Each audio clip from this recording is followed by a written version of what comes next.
Y'all, we got to help Miss Lorraine Moffat because she is going through and she has a slumlord who is the pastor of the church that owns the property.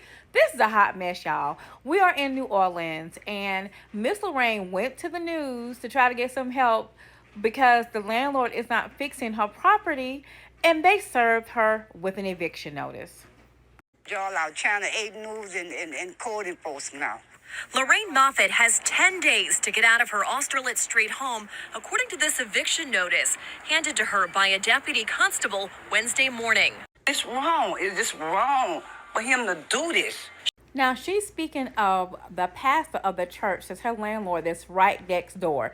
That is her house. That is the church that she is no longer a member of. As usual, if you do not see the full story on Facebook or Instagram, please go to my YouTube, The Carolina Diamond, like, comment, subscribe. Now, this is part of the problem she's having. She's holding a flashlight right here, y'all, because her lights don't work. At night, she has to walk through a house holding a flashlight. This is mildew from when water runs down her walls. Now, they did have a plumber come out. You know what? Let her show you because this is just a hot mess. And when a plumber arrived in early February, And the pipe was broke off right here.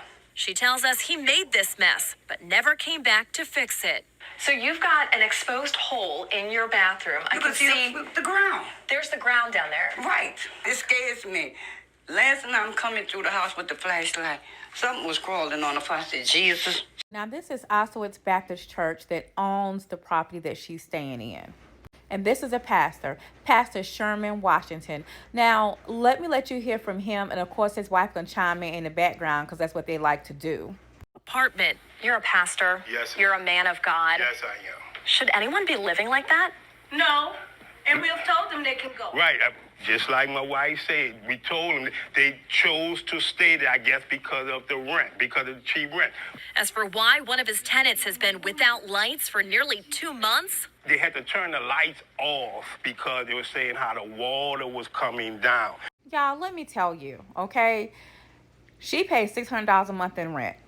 He said that he would let her out of the lease, but she didn't want to move because of the rent. She can't afford to go nowhere, okay? Furthermore, he even asked her to please raise the rent to $850. He raised the rent on her to $850. And then now when she go complain, the code enforcement come out and cite him with 25 different code violations. Now you want to evict her. And he claims that it's because his church suffered a fire back in September of 2022 and they can't afford to. But you know what? Y'all a nonprofit. You don't even pay taxes. Let me know what y'all think about this. Now, what I like about Louisiana, y'all do handle your business. So Louisiana did pass a law, I think last year, that if a nonprofit that has tax exemption has more than 3 code violations a previous year, then they will stop having that tax exemption. Now, he didn't have any code violations last year, but because Miss Lorraine called code enforcement, baby, he got 25 code violations now. So if this happens again next year, that church is going to lose their tax exemption. And I know that they don't have a lot of money, but you know that lady had no business being without light for 2 months. Period. Let me know y'all thoughts. Also, if there's a landlord in the New Orleans area that can help Miss Moffat, if you have something for rent that's reasonable for her, please let us know.